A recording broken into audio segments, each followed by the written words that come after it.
Okay, so the audio should be working now. Let me know wherever you are in the comment section if there's any issues. I pretty much spent 40 minutes talking about something that wasn't recorded. And I thought about, instead of repeating that 40 minutes, I'm going to just give a new talk and I'll cover that later.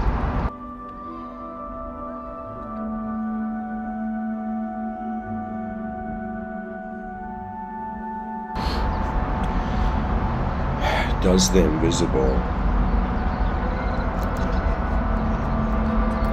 want us to know it exists?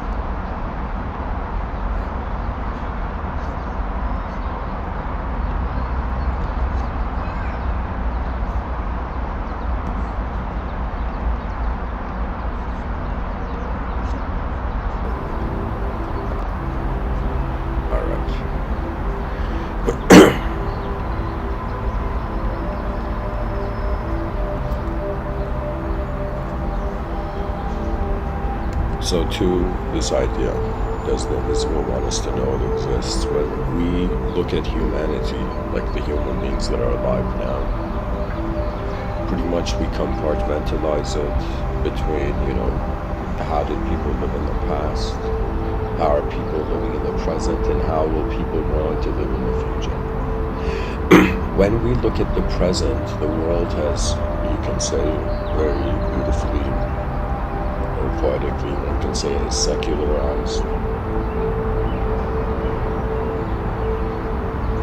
And so really what the meaning of the world is how we look at it. People in the past, for example, in ancient Greece, would look at the clouds and, wonder if, the gods are standing on them. Similarly, I find in the future there will be an archaic revival of a sort of multidimensional perspective to reality. Right now we consider dimensions, but the human mind hasn't noticed that it is self-simulating.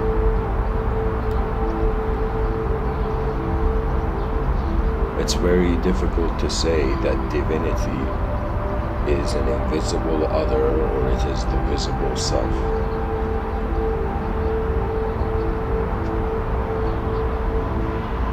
The ancients acknowledged that there were forces on this earth that were, in some sense, of a different dimension than the human being. Right? Our ancestors had interdimensional perspectives, but then, through, you can say, the trials and errors of a species in the void, we have reached a point, I would say, on the life. We have reached a point on the life of this earth that we have separated how the world moves us from how we move the world. Right now, individualism, I would say in 2022, individualism is still fascinating. But what would it imply that in the future collectivism becomes fascinating? It's literally like a manifestation is how invisible forces are dressed up as, visible shape. There's so many ways the world can be happening that we just don't know.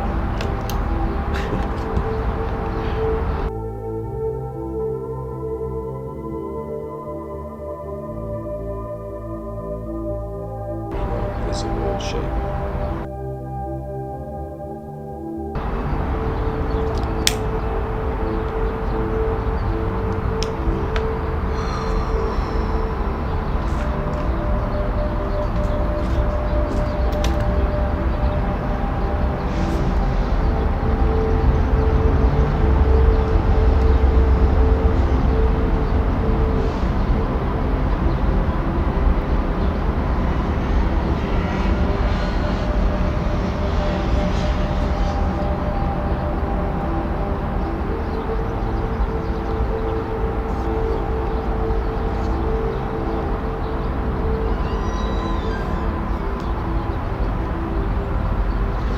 can say that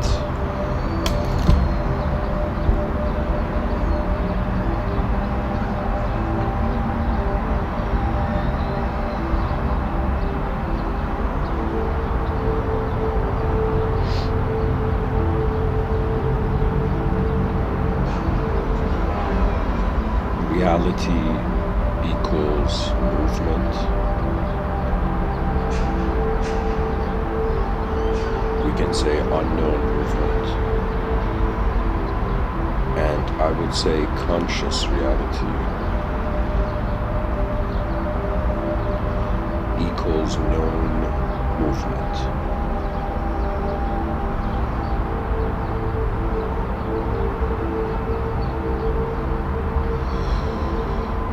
Now, when we look at the human being,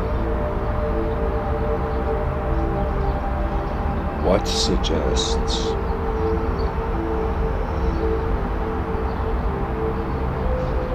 how many dimensions the human experience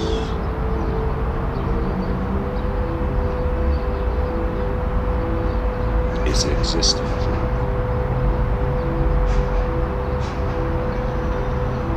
Pretty much how multidimensional are we? These are questions important to remember.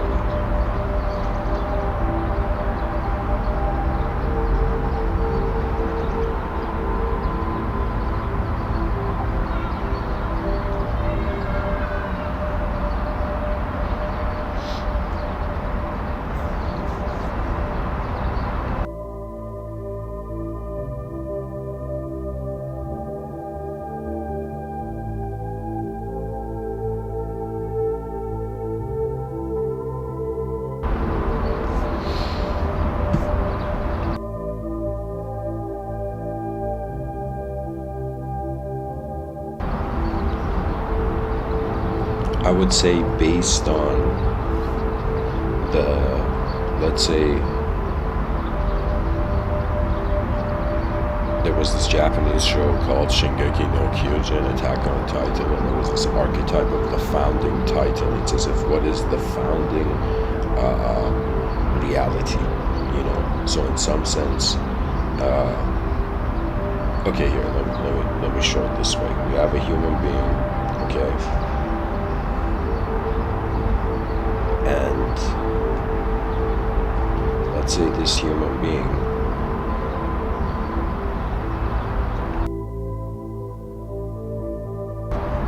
notices a physical world, notices a non-physical, or here I'll say abstract world.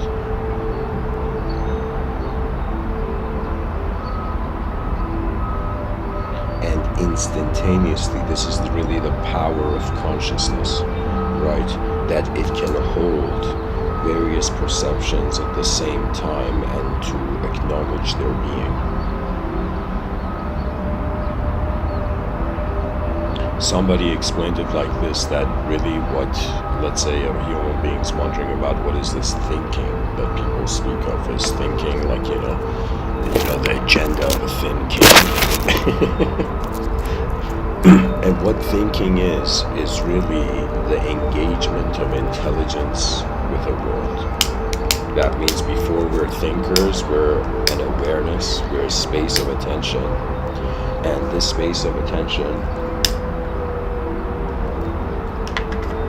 is engaging its content.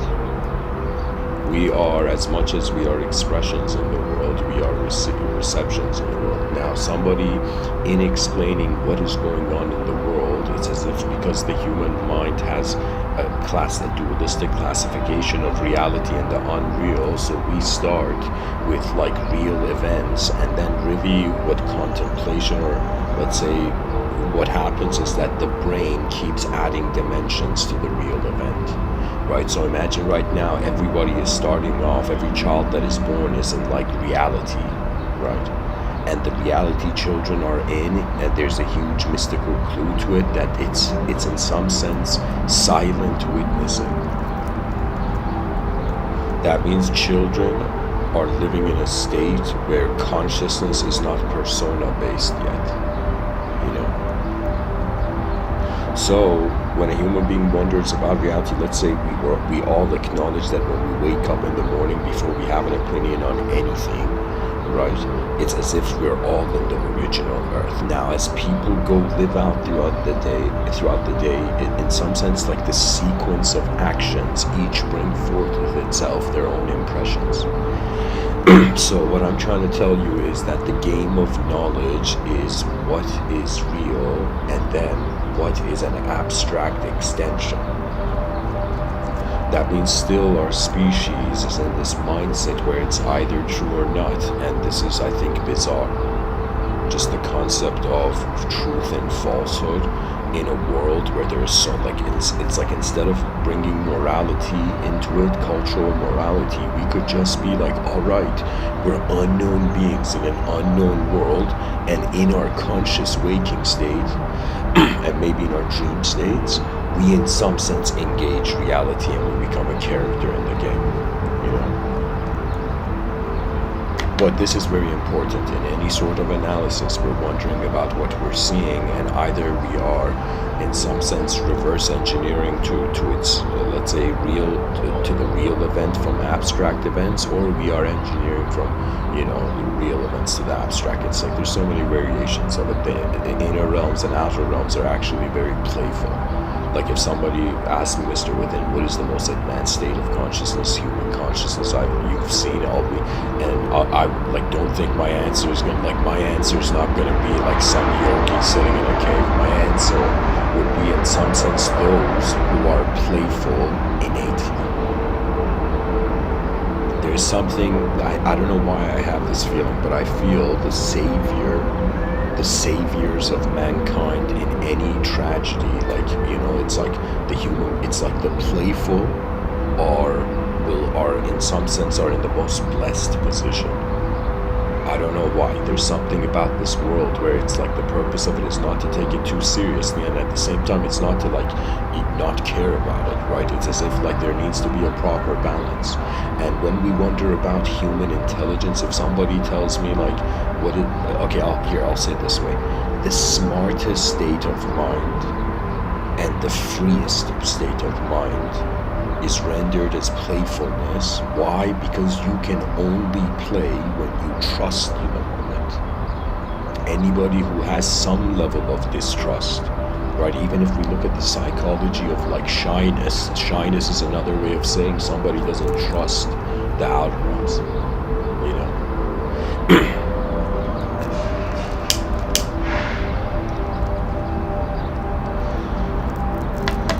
For me, the invisible, it used to, when I look at history, I get the impression that people noticed that there was something that it's like they noticed they were looking through their eyes, but they noticed they don't know what it is that's looking through their eyes. So to me, there has been a mystical dimension to the inner workings of this creature that we are, that it's like something we have in common with all of our ancestors, all the human beings that have lived on Earth so far, is that we notice the unknown. Like the knowledge of human beings are different, but in the unknown there is a strange power of a future that is already unified. You know, to the mind can instantly find paradise. It is the body in which we must, as a species, work together to advance this system. For me, the greatest events in our history have not happened yet. History, when you look at it, some people, you know, need a tissue box, others, you know, laugh at it, you know. But I would say when I look at history, I feel like that's just the preview. History is a preview of, in some sense, like the greatness of the future. You see, right now we're all, let's say this talk of mine kind of extends, you know, let's say a sort of has an eternal value. And if I was speaking to like the children, let's say born in sky cities, like, I don't know, let's say 4,000 years from now,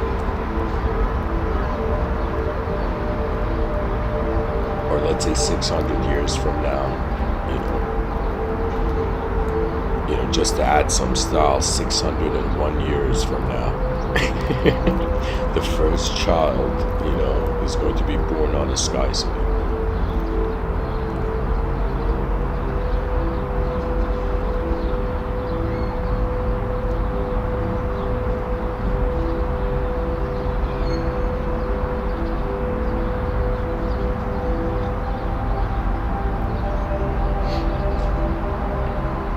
Anyways, what I'm trying to say is to just have this understanding that what abstraction is in some sense how one dimension of reality starts having layers, or we start putting layers onto it, right?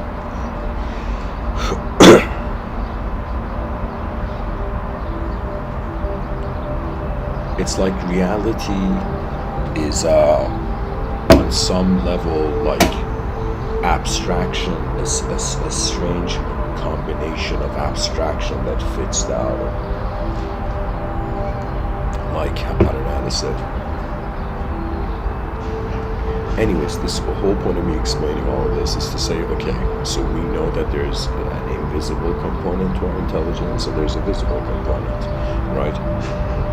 To me, I could have like the most famous materialist on the planet, come up to me and say that, don't live in fiction, and I will tell that materialist that the idea of self is a fiction. The ego is a fiction, It's like that's the hilarious thing. We think imagination is not real, but we're imagining the self that is accepting reality. There's so much our species doesn't know and is acting like it does.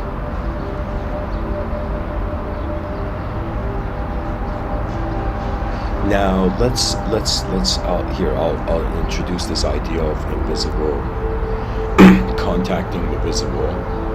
I think I'll use a great example. So let's say our species from 2022, we went into the future and we built the most advanced civilization known to man, right? And the most advanced civilization would technically be a civilization that is advancing at the fastest speed, and the fastest speed is, imagine an advanced civilization that was advancing faster, that was moving faster than the speed of light.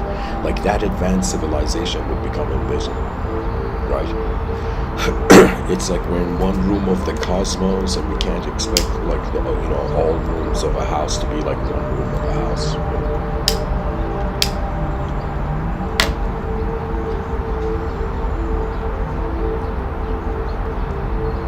So imagine we have advanced civilization in the future, and we've become a civilization capable. When I say invisible, that means we have gone beyond our original sensory range, right?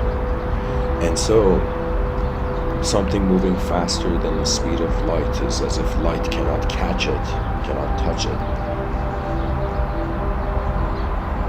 What I'm trying to say is that if our advanced future selves invisibly wanted to make contact with our past, visible, advancing self,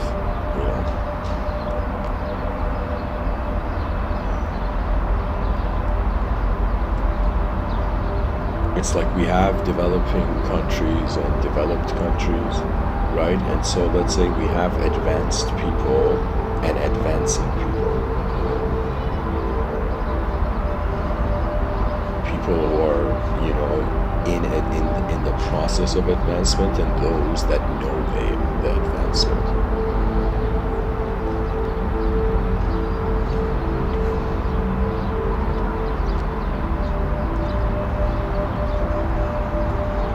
So what I'm trying to say is, why would a potential invisible intelligent force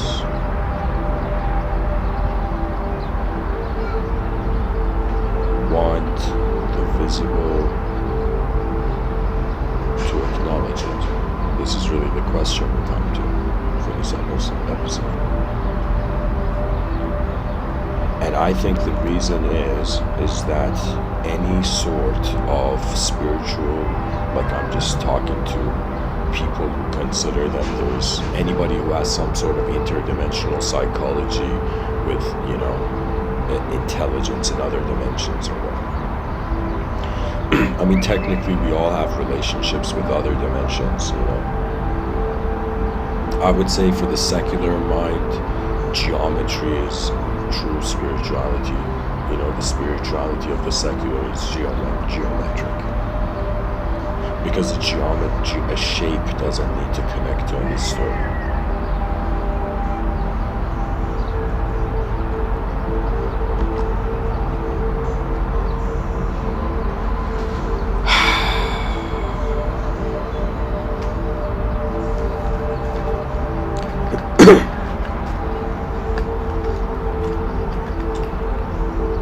Guys, imagine somebody makes this hilarious movie, right? And the whole world is under this impression the planet isn't alive, and let's say there's this meteor about to hit the planet, and all the human beings are freaking out on the planet, and right before the meteor hits the planet dodges it, like in style. Imagine the planet suddenly leaps somewhere else,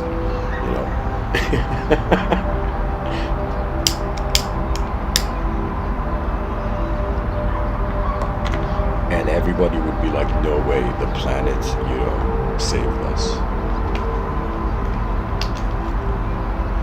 I don't know, there's something, a part of me feels the future generations have to deal with a lot of artificial bullshit, or I should say this more elegantly, with a lot of artificial bullshit.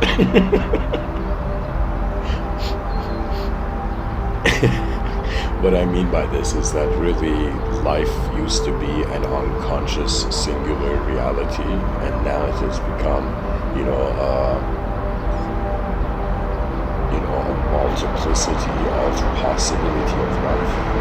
Like it's as if we were an energy that was just moving as an object, and then this energy found a way to become a subject. Now, as a subject, it has access to a state that it didn't have before when it was just an unconscious object.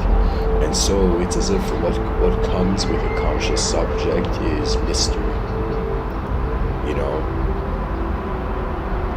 The Buddha has this kind of strange story where he says that somebody asks him about his past life, as if like, yo, who were you before this life? And the Buddha was known to be someone who had remembered all of his past lives. It's another way of saying he was invited to Brahma Loka, or he was already there. But anyways, the Buddha said that before this life, the lifetime, he was in some hellish underworld, and in that hellish underworld it was him and this other person, and there was this sort of kind of hell guard keeper with a trident, and like Buddha, like before Buddha was Buddha, it's like he's saying in his past life, him and this other being were in this kind of hellish dimension, right?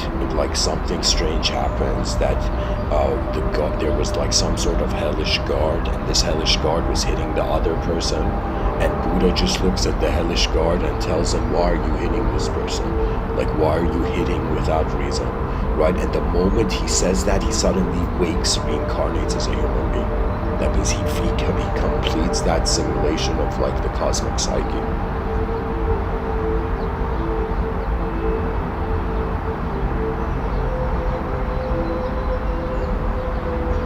And so, he transcends that dimension of that psychological position.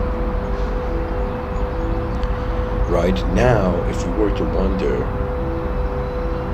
similar to this kind of story, what is it that will allow us to, just like the Buddha transcended from a sort of, hell loop of ignorance, it's as if what is left now for, it's like what is beyond earth, right? Because we have minds, there's technically the inner view of earth, and because we have bodies, there's the outer view of earth. I find that the same way we look at ink on a piece of paper and we give it meaning, the brain is doing that the whole time with everything. It's as if the context of an object is the mind, and the concept of the mind is the object.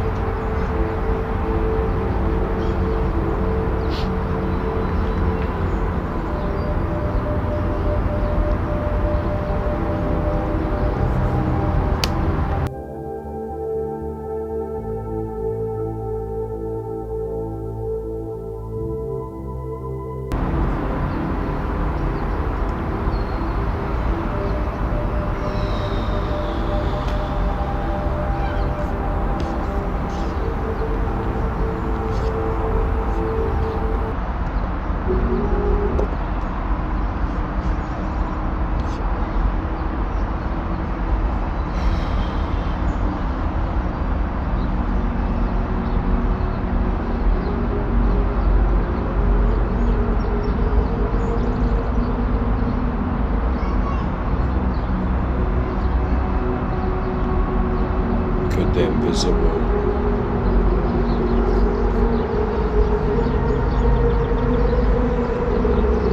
need us, even though we may not need it. Pretty much, I'm just wondering about, okay, what kinds of invisible, what kind of interactions with the invisibles are possible?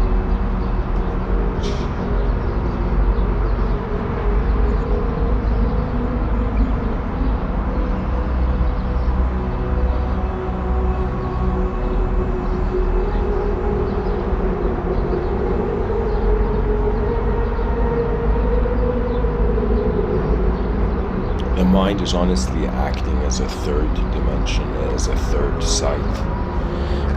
People say third eye, but I'd say third sight. The mind is the third eye. The mind is how we can see when our eyes are closed. That's how fascinating the mind is. That's how great the mystery of consciousness is.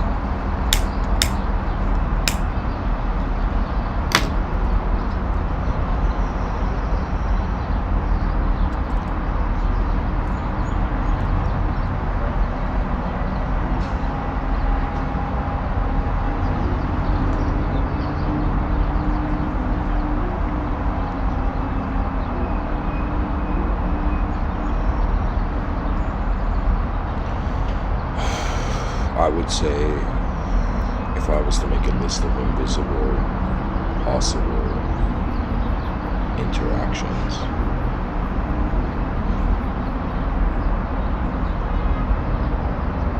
it would be as if one is, you can say, imagination.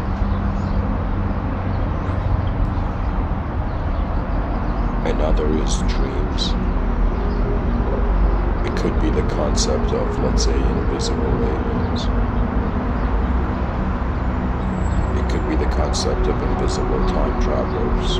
I'm more inclined to, I feel like the mystery beyond the veil of our senses is how our future self is a collective being beyond time. But anyways, invisible time travelers, okay. And of course it could be, invisible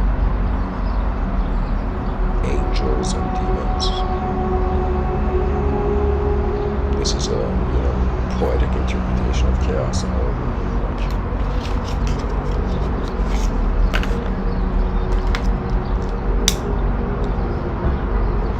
I'm gonna think of what else it could be.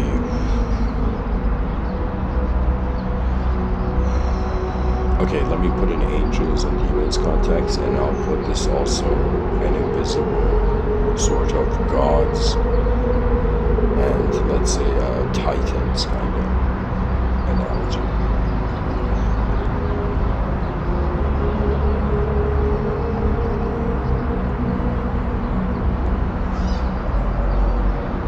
It could be, let's say, invisible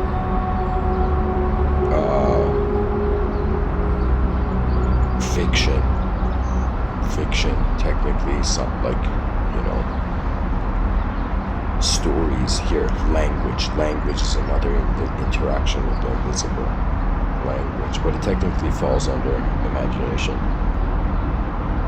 But let's say language is like somebody listening to sound and then that's becoming an image behind their eyes. That's technically a sort of invisible interaction, right? The sound is not visible, yet it creates the visible behind their eyes. What else? What else is there? It could be an invisible field. Okay, that means it could be the case that all intelligent views are from a materialistic, it's like through the metaphysics of matter, you know, or how would I say it? It's like the materialists' metaphysics would be as if God is the effect of, it's like the animate is an effect of the inanimate, right?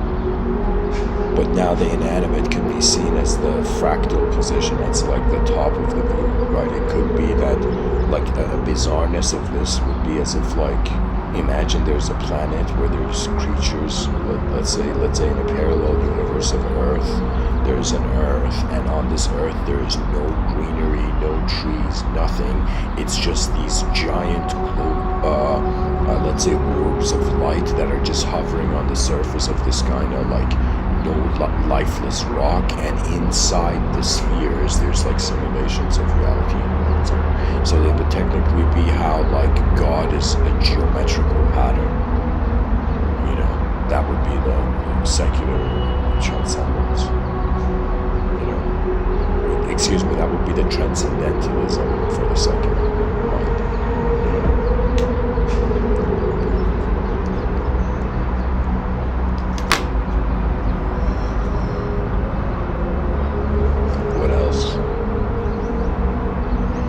And all of these guys can be ways where we can explain why an invisible force wants to contact the visible.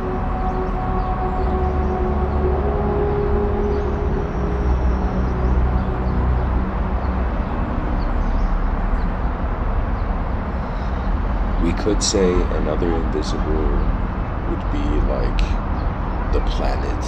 The planet is alive.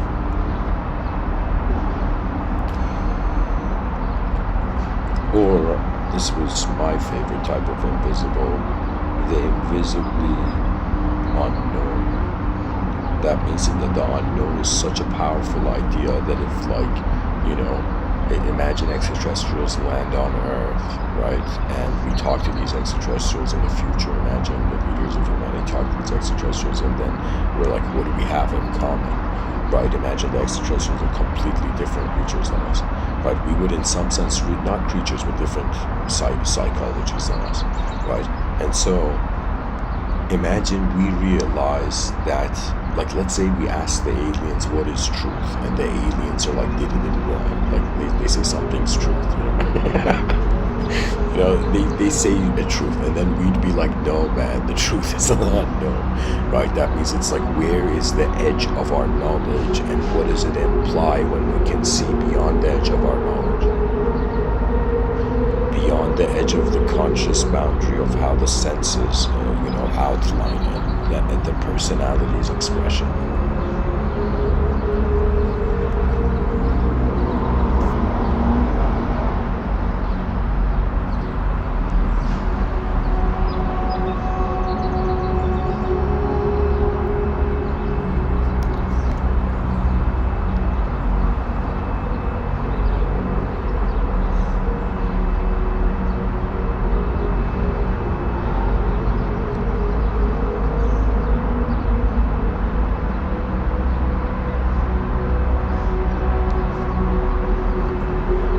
In all of these, it's as if, what are the options here on your page?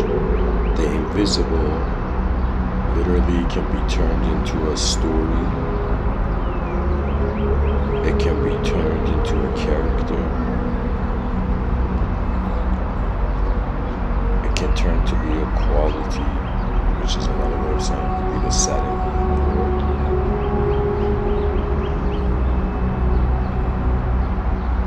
And so let's say we have a person considering, let's say, this traditional view of soul, mind, body.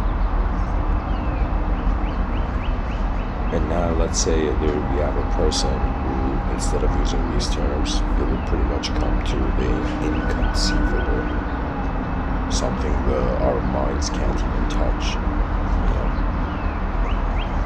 The mind is the invisible, and the body is the visible. Now, usually most of human life is pretty much happening like this, like in these two levels.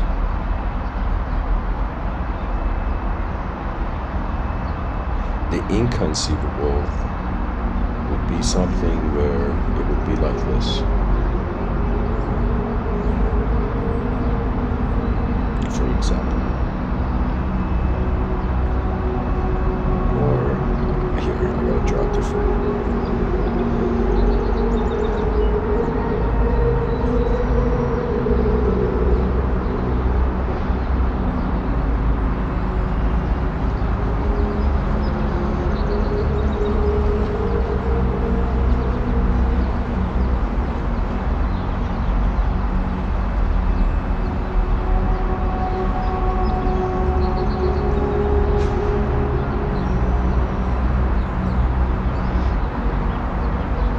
So I would say the same way the invisible is contacting the visible, the inconceivable is being left as the realization of the invisible.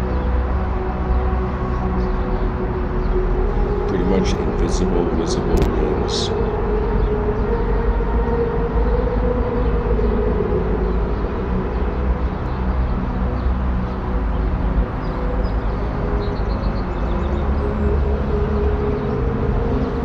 potential, and then actualization. Pretty much human life is, in this sort of context. But the spiritual life would be as if, what is the origin of the potential of the mind?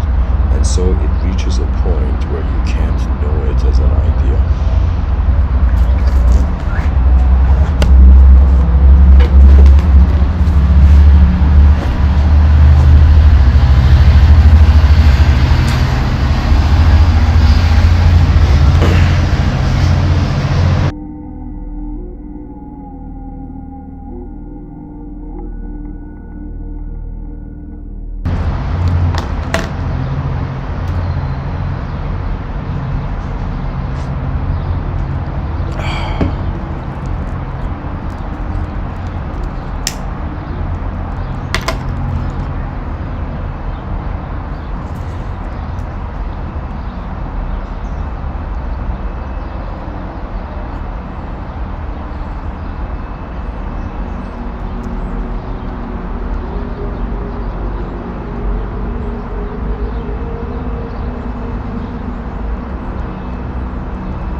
pretty much I'm saying spirituality is man's relationship with the inconceivable, knowledge is man's relationship with the visible.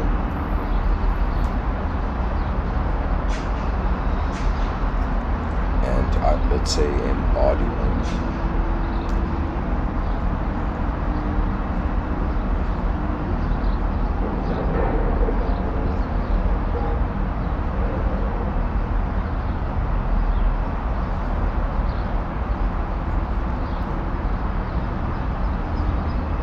I got it. Instead of embodiment, I'm going to say memory. Perfect.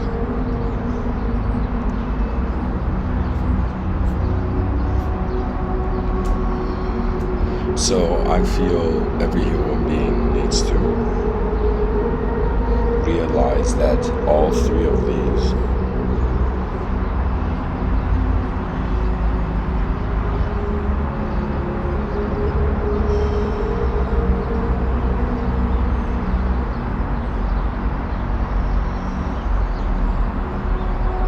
this is the geometrical shape.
Pretty much the starting point is that it's an inconceivable witness of the invisible potential of its visible dimensions, right?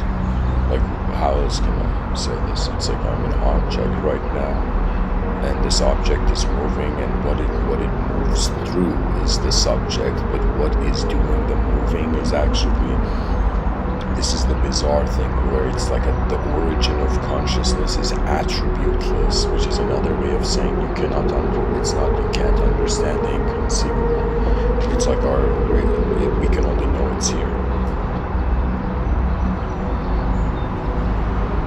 That means what does the visible, invisible, and inconceivable, what do these three types of beings have in common? They are present. That is the beauty of the equality of existence, Nobody can go to somebody else and be like, I'm existing more than you, we're all equal in existential value, right? And just existing as phenomena. But it is in some sense what is aware that existence can be experienced, like like free will to me is like divinity looking in the mirror.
Okay. I'm gonna put the notepad away so the viewers can look at the wallpaper.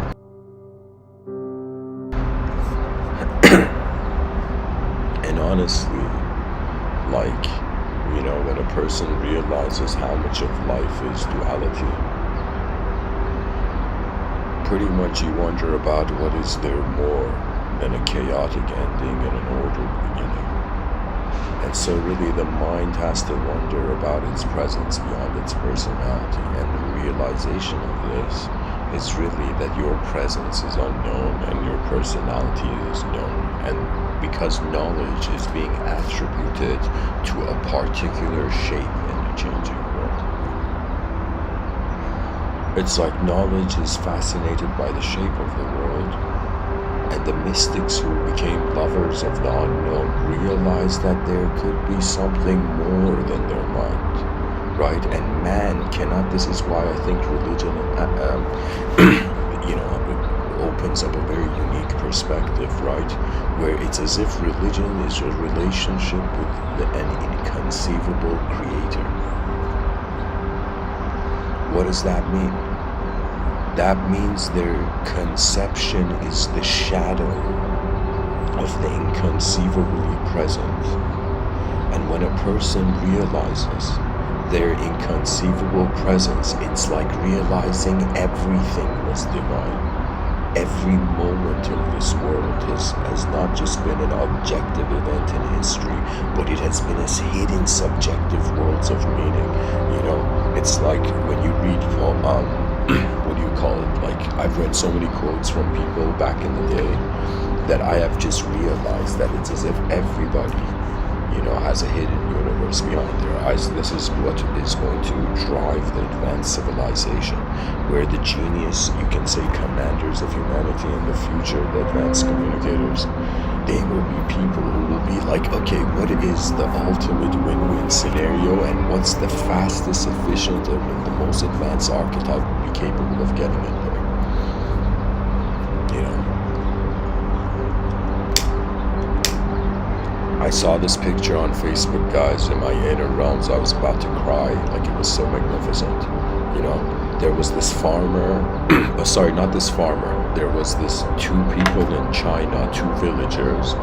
One of them was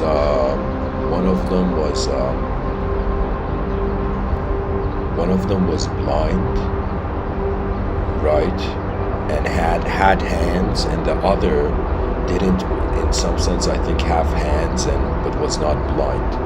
And so these two people had planted a forest, right? Like every day they had planted a seed, you know. Sorry guys, I don't know, like the story's kind of, I don't remember exactly, but it was two human beings who had in some sense found a synchronization to in some sense do a task that was beyond them, you know. The effort that moves the human species is more fascinating than any sort of invisible sort of, you know, secret, you know.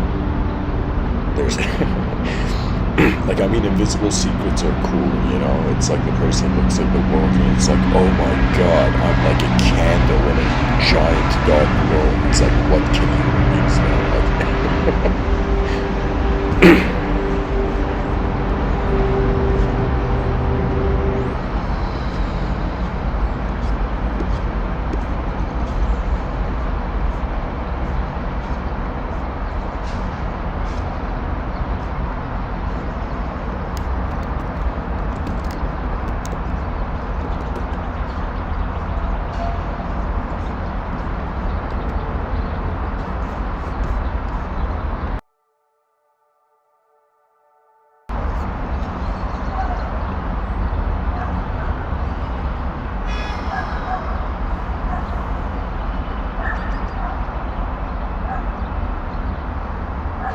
what can we know as a species really when we don't know who we are? That should be the first task.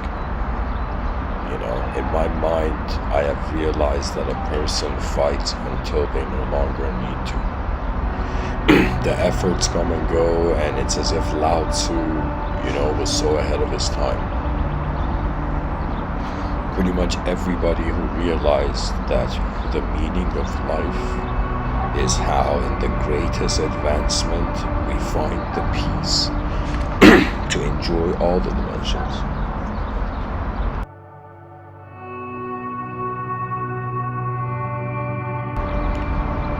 You know, it's like it is true, Earth is not paradise, but who says we can't build one? A paradise, you know, that didn't forget nature. There's so many ways attention can move that attention becomes like this force that doesn't need to define anything, doesn't need to be defined by anything. It's as if what is life? You're just here. Right now, what is living? Living is how the potential of just being here can lead to, in some sense, the creation of an event. Right? Like, what is a person's legacy? But in some sense, the efforts of an individual life echoing in the collective. You know, it's as if there's some people who their audience is a certain group of people, and then there's some people who are shouting, you know, at a species in a void, you know. In the middle of nowhere, you know, it's like people are thinking about their life purpose. It's like how incredible. Yeah.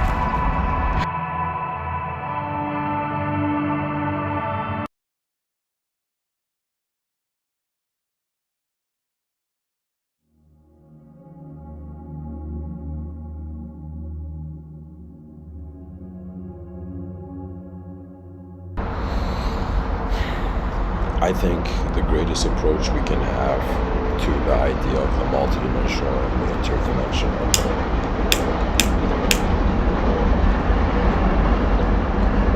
it's to realize that human beings access events based on really the context they hold in the moment. I am realizing as if like this whole time that we've been living in like storylines as characters in an infinite world.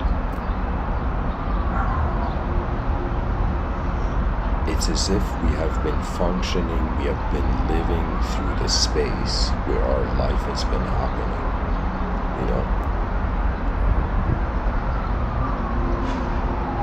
Consciousness is another way of saying it. It's like, you know, it's like the container of the world is how we are being. We are the origin of the invisible containment of the visible. When one comes to the unknown, people are different, really. But I think that what happens is that a sort of wave of humility hits you. You just realize the insignificance of all the ways your mind has fathomed significance. And so it's as if when chaos and order, one of them stops fighting, it's as if the other loses its definition. You know? It's as if, like, imagine two infinite, eternal, immortal beings are fighting, and they've been fighting ad infinitum until one of them is like, okay, infinity is getting boring. So that's when the psyche will move towards the inconceivably unknown. I think it makes sense that if there were higher dimensional beings, just for the sake of consideration, okay, just to be like, okay, what would that look like, right? I would say that we can look at the human being and we realize what does the human being do in explaining dimensions to itself. It chooses a language.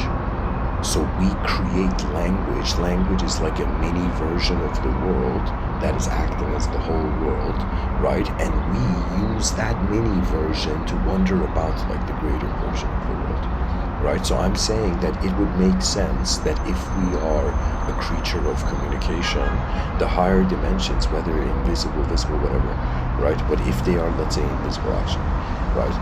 The invisible higher dimensions would also seek communication.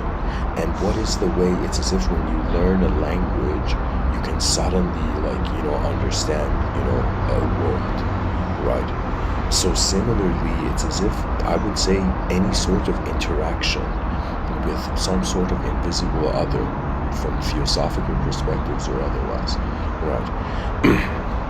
It would be as if, like, I'm trying to say, we have to wonder, like, we realize we are here, let me tell you what it's going to be like. It's like we realize language is a lesser dimension than us, right? But we realize that there's an alphabet, and then the alphabet leads to words, and then the words can be used in sequences, right? Now, to me, if the human being is using a lesser dimension technology, which is language, it would make sense that we would be the language of the higher dimensions. And if we stop moving our moment and wonder about what moves it, that's the breathing room of the novelty beyond our eyes entering the consciousness of the individual.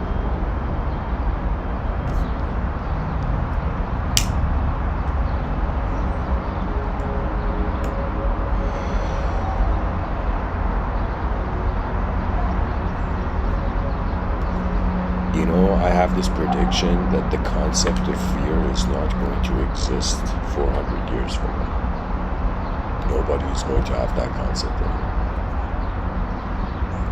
We reinterpret the narrative. It's like as if it has never been fear, it has been access to dimensions where there was, in some sense, some sort of hindering force, right? Pretty much I'm saying, like, true mysticism or true spirituality is like how the world is alive, everything is alive, and we are alive, and we're wondering about the relationship of living dimensions. We should, like, a personal identity should be kept, stationed in the human archetype, and then anything that comes as a revelation beyond should be seen as, in some sense, how, like, the artwork of the mind is its own movable dimensions behind itself.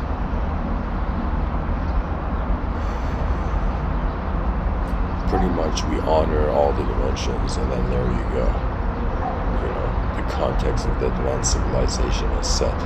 Human beings are finding they're not just trying to survive in a value system set before them by the past, but they're realizing how every human being is like eyes that have never existed before. Every person brings with themselves, with their perception, a new value system, and if they can honor how their eyes are in some sense being, a sort of inconceivable witnessing of how a visible object has invisible dimensions of mindhood and subjecthood. It's like when you can watch the moment, you can pretty much access the moment. Like if you think you're a thought, most likely you're not a creative person. But if you realize that thoughts come and go irrelevant to our past, that means memory is its own thing, and then the thinking in like live stream thinking is like the I'm pretty much saying like the world is present beyond our language most likely, if there are greater dimensions beyond this world, their contact would occur through invisibility. Why? Because why is it necessary for the human mind to freak out? Right now, anything that happens outside of our will, it can freak us out. Right? That's the level the state of mind is. Right? It's like we don't have a tolerance for that which which is not familiar. When a species can, in some sense, fearlessly and playfully, acknowledge, like, all right, the more the world is unknown, the more there is to know, like, we can, in some sense,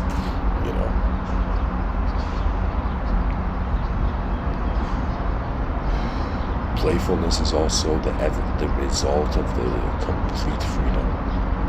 We have to realize this. As if, what is the best kind of human being? A human being that is free. Then we ask, okay, what would that freedom mean? Freedom for the body could be just like, physiological health. Freedom for the mind could be a sort of psychological purpose, right? Imagine you're a great mathematician and you were living in nature, because you love trees or something, right? And after years and years of being, living, in the forest, you're like, okay, what the hell? I was a mathematician. Like, the potential was there. Why was it not actualized, right? And now the incredible thing about, I think, really the essence of true art. The essence of true art is that if from an original state something new is created, right, then when an original state notices other original states, it automatically trusts the creation. That means freedom recognizes freedom. And suffering recognizes suffering. And when you look at the display of human language, what are human beings talking about? We're either talking about, freedom or suffering, right? And most people usually talk about their suffering, right? Because they think it's a sort of, I would say it's a sort of fearlessness of how much you actually see. And to trust the eyes that you are piloting through once. Like, life can be really incredible. The unknown is an endless source of wonder, right? It's like, after, let's say, we knew everything about the physical realm, we'll be like, what do we do now? Oh yeah, let's see if there's invisible truth. That means let's create 3 categories. I'll say, let's call this Mr.Within, 3 types of truths. Visible truths, invisible truths, and inconceivable truths. For when the world is alive, then it means that we're not just communicating, we're not just existing as stuff, we're communicating with a universal event, right? With a universally intelligent event.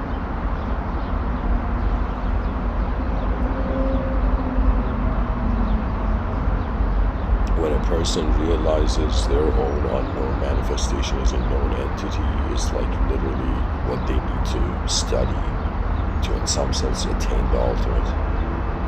There's this yogi called Nisargadatta Maharaj.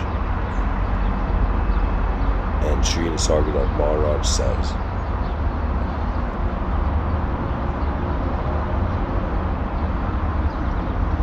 when I see that I'm nothing, that is wisdom. When I see that I am everything, that is love, and in between my life moves. This guy was like this cigarette salesman in India, and he was living in a very poor life. And then in Indian culture, like, they have this idea of, like, enlightened beings are walking around. So he goes to this guru. He sees this one guy, like a friend of him, takes him to this guru, and he's this humble, very, like, simple man, right? Nisargadatta Maharaj, and the guru tells him, in some sense, just looks at him and says, study yourself, and study yourself. That means in any moment you have in this lifetime, just study yourself, right? But study, and then that guy, like, pretty much Nisargadatta Maharaj leaves, and that enlightened guy Mahasamadhis and passes away.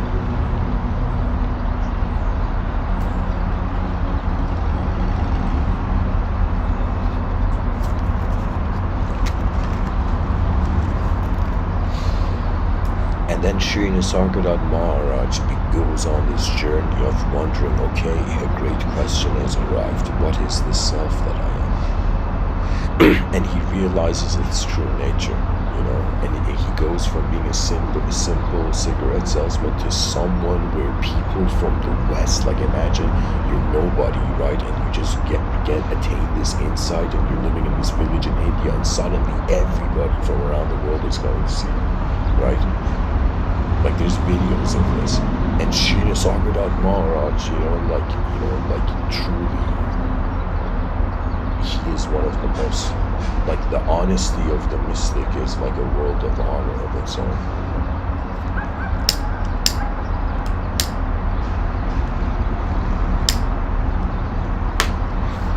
Anyways, please consider the content of this episode to be categorized under the branch of philosophy and metaphysics, okay?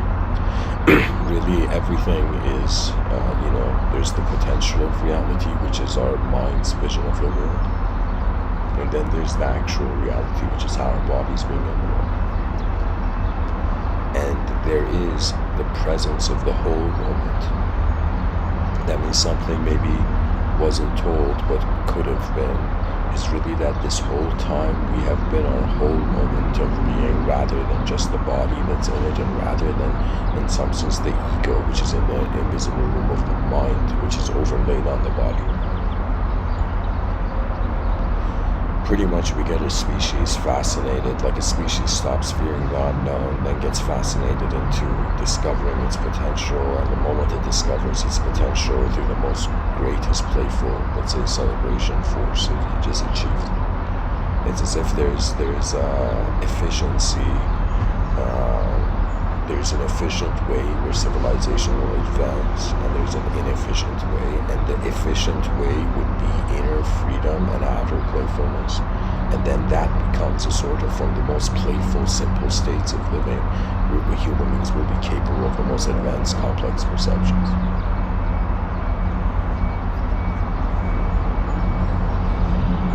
Pretty much any conscious creature that can speak is technically like a philosopher in the void. Our inner realms should be understood, and it's pretty much our first invisible contact is with our own mind. Like people want to find aliens, forget that. First make realize the invisible position of your own mind, and then how the whole moment is how space is holding matter, and then function through thinking that, okay, there's spirits in our eyes. Anyways, thanks for listening, guys. And does the invisible want us to know it exists? I think simply because if we stop considering the invisible will not have meaning. Pretty much you can say balance seems to be the inner urge of all dimensions that are multidimensional. It's like, imagine all the people on the planet were enlightened, and now we were like, okay, how do we get the planet to become enlightened? And then imagine we realize the same way we got 8 million human beings to get enlightened, to realize we already are. Like there's too much pre-enlightened psychology going around on the earth. People have to realize freedom is either instantly true or it is not. This is it. And if you're fearless, you'll be like, okay, let's see what instantaneous truth is, and then you realize the quality of how the mind is being before you do anything. And then, that's its own, trust the world and it will reveal itself. Much blessings and arts.